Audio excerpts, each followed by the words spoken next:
کل جو اسلام آباد میں اس کی پیشی تھی نا، تو اس کے حوالے سے میں یہ بات کرنا چاہتی ہوں کہ انہوں نے بہت زیادہ ظلم کیا. جب وہ گھر سے نکلا، پیچھے زمان پارک پہ انہوں نے اٹیک کر دیا. ہم لوگ لمحہ بلمحہ سوشل میڈیا کو ویسے سلوٹ ہے جو سب کچھ دکھاتے رہے ہیں، ٹویٹر پہ دکھاتے رہے ہیں. اگر یہ چیزیں نہ ہوتی تو انہوں نے تو سارے وہ جو ثبوت تھے نا وہ غائب کر دینے تھے. انہوں نے وہاں پر جو شیل مارے، انہوں نے جان بوجھ کے جھوٹے وہ AK-47 وہاں سے نکالی انہوں نے. اور جو پریس کانفرنس کی وہاں پہ انہوں نے پلاسٹک کی بوتلیں آگے رکھ کے وہ کہا کہ یہ پیٹرول بم ہے. اب یہ ایک کامن سینس کی بات ہے، جو پیٹرول بم ہوتا ہے نا وہ شیشے کی بوتل میں ہوتا ہے، وہ پلاسٹک کی بوتل میں نہیں ہوتا، کیونکہ جب وہ پھینکتے ہیں نا تو بوتل ٹوٹتی ہے تو آگ لگتی ہے. تو ایک نا عقل کی یہ تھوڑی سی بات ہے.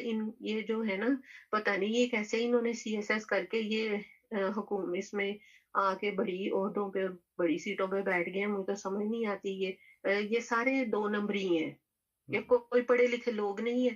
یہ سارے وہ جاہل اور گنوار لوگ ہیں جو رشوت دے کے جو 2 نمبری کر کر کے تو آ کے حکومتی عہدے دار بن کے بیٹھ گئے ہیں. اب دیکھیں کہ اس نے ریلی پہ پابندی لگائی 2 بار، جلسوں پہ پابندی لگائی. یہ سارا کچھ مریم صفدر کی ایمان پہ ہو رہا ہے. اور وہ گنجا بگوڑا شیطان جو باہر بیٹھا ہوا ہے، یہ جو مفرور ہے اور اشتہاری ہے پاکستان کی سپریم کورٹ سے، یہ اس کی ایمان پہ ہو رہا ہے. جو وعدہ کیا ہے وہ نبھانا پڑے گا، وہ اس پہ عمل ہو رہا ہے.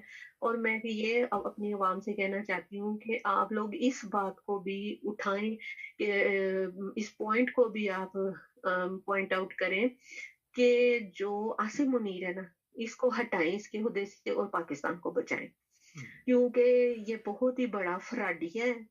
اور یہ سارا کچھ جو ہے نا یہ کروا رہا ہے. اور مریم صفدر اور نواز شریف یہ تینوں مل کے نا یہ ملک کا بیڑا گرک کر رہے ہیں، عوام کے اوپر ظلم و تشدد کر رہے ہیں.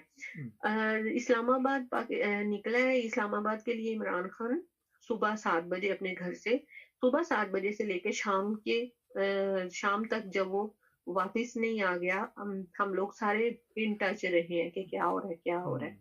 تو آپ دیکھیں کہ یہ جلسہ بھی تھا اور یہ ریلی بھی تھی. کیوں صحیح کہہ رہی ہوں نا میں؟ لاہور سے اسلام آباد تک کے لیے یہ ریلی بھی تھی اور جلسہ بھی تھا. اب روک سکتی ہے تو روک لے، کیسے روک سکتی ہے؟ دیکھیں یہ اس کی جو پابندی لگانے کی جو تھی نا بات، وہ اس کے اپنے ہی گلے پر پڑ گئی ہے. وہ تو پیشی کے لیے گیا تھا، وہ تو جلسہ نہیں کیا اس نے، نہ ہی اس نے کوئی ریلی کی. وہ تو اپنی پیشی بھگتانے کے لیے گیا تھا. تو عوام تو اس کی حفاظت کے لیے نکلی. اس نے تو کسی کو کہا نہیں کہ تم لوگ میرے ساتھ چلو، لوگ تو خود ہی نکلے وہاں پہ اس کی حفاظت کے لیے. تو میں تو کہتی ہوں کہ وہ جو سینچری ہونے والی ہے عمران خان کے اوپر مقدمات کی، روز وہ پیشی بھگتنے ہی چلا جایا کرے. ایک تیر سے 2 نشانے، ساتھ ہی جلسہ ساتھ ہی ریلی. اسے الیکشن کی کمپین کرنے کی ضرورت ہی نہیں ہے. ٹھیک، تو یہ صورتحال ہے. اور جو ظلم اور بربریت انہوں نے کی ہے، بچوں کو انہوں نے پکڑا ہے، وہ جو زمان پارک کی مسجد کا امام ہے اس کو انہوں نے گھسیٹا. ٹھیک ہے. اور یہ چیزیں ہم لوگ دیکھتے تھے جب کشمیر کے اوپر اور فلسطین کے اوپر وہ لوگ جو نون مسلم ہے وہ ظلم کرتے تھے. لیکن پاکستان میں ایسا ہوگا آج تک 75 سال کی تاریخ میں ایسا ہم لوگوں نے کبھی سوچا نہیں تھا کہ یہ ایسا بھی کبھی ہوگا. تاریخ میں ہم نے پڑھا ہے کہ ایسے مجیب الرحمان جو ہے اس کے گھر پہ بھی ایسے ہی چھاپا مارا تھا، اس کے گھر کا بھی ایسے ہی بیڑا گرک کیا تھا انہوں نے، اور اس کو بھی انہوں نے ایسی 3 مہینے کے لیے جیل میں بند کیا تھا. لیکن پھر کیا نتیجہ ہوا؟ کیا نتیجہ؟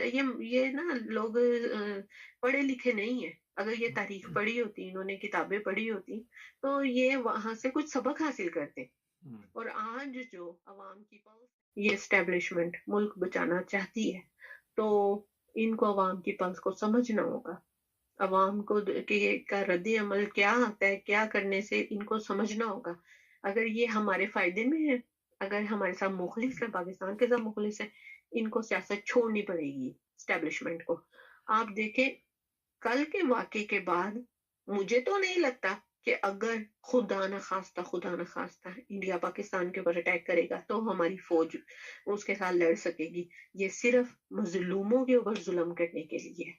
یہ بہادر ہے پاکستان کے جنرل. کن کے لیے؟ پاکستانی مظلوم عوام کے لیے. یہ ان کے لیے بہادر ہے.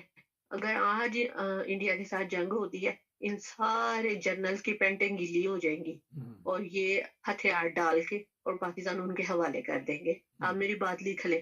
یہ پاکستانی جنرل جو جنرل ہے، یہ بوتل اور عورت، یہ ان کے پیچھے لگ گئے ہوئے. ان کے سامنے پاکستان کا مفاد کوئی مفاد نہیں ہے. ان کے سامنے صرف اپنا مفاد ہے. ہماری زمینیں ہوں، ہمارے گولف کلب ہوں، ہمارے بیلجیم میں اپارٹمنٹس ہوں اور فارمز ہوں، یہ سب اس کے پیچھے لگے ہوئے ہیں. ان کے سامنے پاکستان کا کوئی مفاد نہیں ہے. دہائی خدا کی، پاکستانی عوام کو جو ہے ان جرنلز کو ہٹانا پڑے گا اور نیک اور ایماندار جرنل لانے پڑیں گے کہ عاصم منیر کو ہٹاؤ، پاکستان کو بچاؤ. مگر وہ تو حافظ قرآن ہے، اس نے تو قرآن مجید حفظ کیا. وہ کوئی حافظ نہیں ہے. اس کے محلے والوں نے تصدیق کی ہے کہ اس نے صرف 3 سپارے حفظ کیے ہوئے ہیں. ہمیں بھی پہلے یہی بتایا گیا تھا کہ اس نے مدینہ منورہ میں جب اس نے اپنی خدمات سر انجام دی ہیں تو اس نے قرآن حفظ کیا تھا. ہم بھی یہی بڑا پراؤڈ تھے کہ یا اللہ تیرا شکر ہے، کوئی تو خدا کے خوف والا جنرل آیا، کوئی تو ہمارے لیے سوچے گا، کوئی تو پاکستان کے لیے سوچے گا. یہ ہماری غلط فہمی تھی، یہ ہماری بہت بڑی غلطی تھی جو ہم نے یہ سوچا. لیکن مجھے یہ تو پتا تھا کہ باجوہ اپنے طیارے میں اس کو، عاصم منیر کو اور ساحر شمشاد کو لے کے گیا تھا لندن، اور وہاں سے اپروول لے کے آیا تھا اس گنجے کی. تو اس کے بعد ہم لوگوں کو یقین نہیں تھا، لیکن اب یہ ہو گیا تب تو ہمیں یقین آیا کہ یہ دونوں وقتدار ہیں. اچھا، مجھے ایک چیز بڑی عجیب کل لگی، کہاں جاتی عمرہ، کہاں وہ دوسرے. جیسے عمران خان کی رہائش گاہ آپ نے دیکھی، کتنا سادہ وہاں پہ حساب کتاب تھا. کتنی اس کی لائف سٹائل سادی ہے، کتنی اس کی سادی ہے. پھر عوام اس کے لیے جان کیوں نہ دے؟ پھر عوام یہ نعرہ کیوں نہ لگائے کہ جان دیں گے لیکن خان نہیں دیں گے؟ خان اتنا سستا نہیں ہے. وہ سستی جگہ پہ ضرور رہ رہا ہے، اس کا لائف سٹائل سستا ضرور ہے، لیکن وہ سستا نہیں ہے. وہ ہمارے لیے کوہ نور ہیرے سے بھی زیادہ قیمتی ہے. ہمیں اس کی حفاظت کرنی ہے. یہ اس طرح کے لیڈر جو ہوتے ہیں نا، یہ صدیوں میں پیدا ہوتے ہیں، یہ روز نہیں پیدا ہوتے. اور پاکستانی عوام کو جاگنا چاہیے. میری آج کی جو یہ بات ہے، اس میں صرف ایک یہی پیغام ہے پاکستانی عوام کو کہ آپ لوگوں کو یہ فیس بک، ٹویٹر اور یہ جو ہے سوشل میڈیا، اس پہ بیٹھ کے ہم انقلاب نہیں لا سکتے. ہمیں اپنے گھروں سے باہر خود بخود نکلنا ہے. ہمیں اس کا ساتھ دینا ہے، تو پھر ہی ہم کامیاب ہو سکتے ہیں. یہ بہت ہی نازک وقت ہے. یہ وقت اگر ہمارے ہاتھ سے نکل گیا تو ہم کبھی بھی آزادی حاصل نہیں کر سکیں گے. میں آپ کو بتاؤں کہ یہ بہت ہی ایک گولڈن چانس ہے ہمارے پاس کہ ہم اسٹیبلشمنٹ سے آزادی حاصل کر سکتے ہیں. اگر ہم اسٹیبلشمنٹ سے آزادی حاصل کر لیتے ہیں تو ہم کامیاب ہیں. یہ موقع ہمیں وقت دوبارہ نہیں دے گا. پاکستانی عوام ہوش کے نہ ہلے اور پاکستانی عوام گھر سے باہر نکلے اور ان کو مجبور کروائے کہ وہ الیکشن کروائیں اور پھر اپنے ووٹ کی طاقت سے پاکستان اس اسٹیبلشمنٹ کو ہرائے. یہ ہار چکی ہے. کل کا جو واقعہ ہوا ہے اس میں انہوں نے دیکھ لی ہے کہ جیسے وہ اپنے ہیلمٹ اور اپنی شیلڈز چھوڑ کے بھاگے ہیں. جب وکیل آئے ہیں انہوں نے بھی خوب ان کو لان تان کی ہے اور وہ چڑھ دوڑے ہیں ان پہ، تو پھر یہ بھاگے ہیں یہاں سے. عوام کے اوپر انہوں نے بہت ظلم کیا، انہوں نے بہت شل مارے. وہ تو پیشی کے لیے آیا تھا اور عوام اس کا ساتھ دینے کے لیے تھی. وہ تو نہتی عوام تھی، اس کے پاس تو کچھ بھی نہیں تھا. تو ان پہ شیل اور ان پہ آنسو گیس برسانے کا کیا جواز بنتا ہے؟ مجھے آپ یہ بتائیں. پورے میڈیا پہ، چاہے وہ پاکستان کا ہو، انٹرنیشنل ہو، BBC بھی میں نے سنا، تو وہ سب کے سب عمران خان کو کوریج کر رہے تھے. اب آپ دیکھیں اس کی جو مشہوری ہے وہ کتنی ہو گئی ہے پاکستان میں بھی اور انٹرنیشنل سطح پہ بھی. اسے تو کچھ بھی کرنے کی ضرورت نہیں ہے، صرف اس کو پیشی پہ بلائیں اور اس کا سیاسی قد بڑھ گیا ہے. اور اگر کسی بھی سیاسی جماعت کے اوپر اس طرح سے اٹیک ہوتا ہے، ان پہ ظلم و ستم ہوتا ہے، وہ سیاسی جماعت ختم نہیں ہوتی، بلکہ وہ اور زیادہ طاقتور ہو جاتی ہے۔ جنہوں نے ڈنڈے کھائے ہیں، یہ پچھلے دنوں جب زمان پارک پہ انہوں نے اٹیک کیا 14-15 تاریخ کو، اور پھر کل جنہوں نے مار کھائی، آپ کیا سمجھتے ہیں کہ وہ عمران خان کو چھوڑ دیں گے؟ نہیں، وہ کبھی بھی نہیں چھوڑیں گے، وہ بلکہ اور مضبوطی کے ساتھ اپنے موقع پہ ڈٹ گئے ہیں کہ ہم عمران خان کے ساتھ تھے اور ہیں ابھی بھی، اور آئندہ بھی رہیں گے۔ یہ عوام کے حوصلوں کو توڑ نہیں سکتے۔ جی آپ دیکھیں 10 سال کی عمر سے عمران خان کا سپورٹر شروع ہوتا ہے، 10 سال کی عمر اس کی ہوتی ہے تو وہ شروع ہو جاتا ہے عمران خان کا سپورٹر بننے کے لیے تیار ہو جاتا ہے، جو کہ 25 سال کی عمر تک جو ہے پاکستان میں 65% آبادی ہے، یہ سارے کے سارے عمران خان کے سپورٹر ہیں۔ اب کس کس کو ماریں گے؟ چلیں، بہت کیوں یہ شکریہ، ظلم کر رہے ہیں؟ بہت شکریہ، ٹائم ختم ہو گیا، پھر آپ کے ساتھ اور بھی پروگرام کریں گے۔ Thank you. ٹھیک، اوکے۔ ناظرین، ایک لمبا عرصہ ہو گیا یورپ میں زندگی گزارتے مجھے، میں مختلف لوگوں سے بھی ملتا رہا ہوں۔ میرے جرمنی میں جو ہائی کورٹ کے وکیل کہہ رہا ہوں، جج تھے، وہ بھی دوست تھے، میرے وکلاء بھی دوست، اور میں ان کے گھروں میں بھی آتا جاتا رہا ہوں۔ ان کی زندگی جب میں دیکھتا ہوں تو اپنے جو آفیسر ہیں پاکستان کے، ان کی زندگی پہ نظر ڈالتا ہوں۔ یہ خیال مجھے اس طرح آیا کہ کل عمران خان کی سادہ زندگی دیکھ کر، تو وہ لوگ بڑی سادگی سے یہ یورپین رہتے ہیں، اور میں آپ کو بتا دوں، میرا نہیں خیال، میں جتنے لوگوں کو جانتا ہوں انہوں نے کوئی اسپیشل نوکر چاکر گھروں میں رکھے ہوں، ہاں گارڈن وغیرہ صاف کروانے کے لیے کوئی مہینے 15 دن میں کسی کو بلا لیتے ہوں، یا جب بھی ضرورت پڑے خود کام کرتے سارے، کوئی وہاں پہ پروٹوکول نہیں ہے، نہ انگلینڈ میں، نہ آپ کو پتا ہے یورپ میں جو لوگ رہتے ہیں ان میں یہ بڑے بڑے عہدوں پہ ہیں۔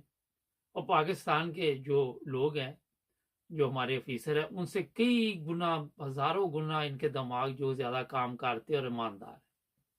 ہمارے تو آپ کے علم میں 2 نمبر آفیسر ہے، سب کوئی 2 نمبر چل رہا ہے، مگر یہ 1 نمبر لوگ ہیں۔ اور یہاں پہ جو بھی ان کو ذمہ داری دی جاتی ہے وہاں میں ایمانداری ہوتی ہے۔ 2 پولیس والے ہوتے ہیں، جب آپ کی گاڑی روکتے ہیں، کہیں بھی ٹریفک پولیس ہے یا کہیں کسی کے گھر بھی جاتے ہیں، 2 پولیس والے، وہ 2 پولیس والوں کا مقصد یہ ہوتا ہے کہ اگر کوئی ایک غلط بیانی کرنے کی کوشش کرے بھی تو دوسرا ساتھ ہوتا ہے، اور ان کو یہ حکم ہوتا ہے کہ آپ نے سچ بولنا، آپ نے جھوٹ نہیں بولنا۔ اور یہاں پہ پولیس کیس لے کے جاتی ہے، جو میرا خیال ہے کہ اکثر جو ہے وہ سچ پہ ہوتے ہیں، اور بعد میں اس کا جو نتائج نکلتے ہیں وہ بھی ٹھیک نکلتے ہیں۔ عدالتوں کے خلاف بھی لوگ نہیں بولتے، کوئی کسی کی ضرورت نہیں ہے، کیونکہ عدالتوں میں انہیں انصاف مل رہا ہے، فیصلہ ماننا پڑتا۔ ہمارے 400 پولیس والے کل عمران خان کے گھر پہ حملہ جنہوں نے کیا، وہ 400 کو بلا لو، 400 جھوٹ بول رہا ہوگا۔ یہاں 2 سچ بول رہے ہیں، 2 اکٹھے ہر جگہ پہ ملیں گے آپ کو۔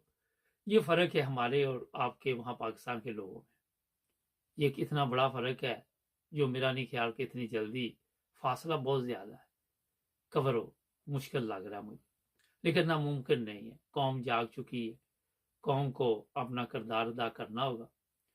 آپ لوگ خود اندازہ لگائے، جو یورپ میں رہتے پی ڈی ایم والے، ان سے بھی میرا سوال ہے کہ یار آپ کو بھی تو اتنی سمجھ یا شعور آنا چاہیے، آپ ان ملکوں میں رہتے ہیں، آپ کو بھی تو پتہ چلنا چاہیے کہ جھوٹ اور سچ کا۔ اگر یہاں رہ کے بھی آپ کو پتہ نہیں چلا تو میں افسوس ہی کر سکتا ہوں۔ سوشل میڈیا دیکھ لے، ٹک ٹاک، اتنی گندی گالیاں دی جاتی ہے، بڑا افسوس ہوتا ہے اپنے لوگوں پہ۔ خواتین بھی گالیاں بول رہی ہیں، مرد بھی بول رہے ہیں۔ ہمیں اپنے آپ کو تبدیل کرنا ہوگا، اپنی اخلاقی حالت کو جب تک آپ تبدیل نہیں کریں گے آپ کچھ بھی نہیں کر سکتے۔ ہمارے چینل کو سبسکرائب کریں تاکہ اور بھی پروگرام دیکھتے رہے، جڑے رہیں ہمارے ساتھ۔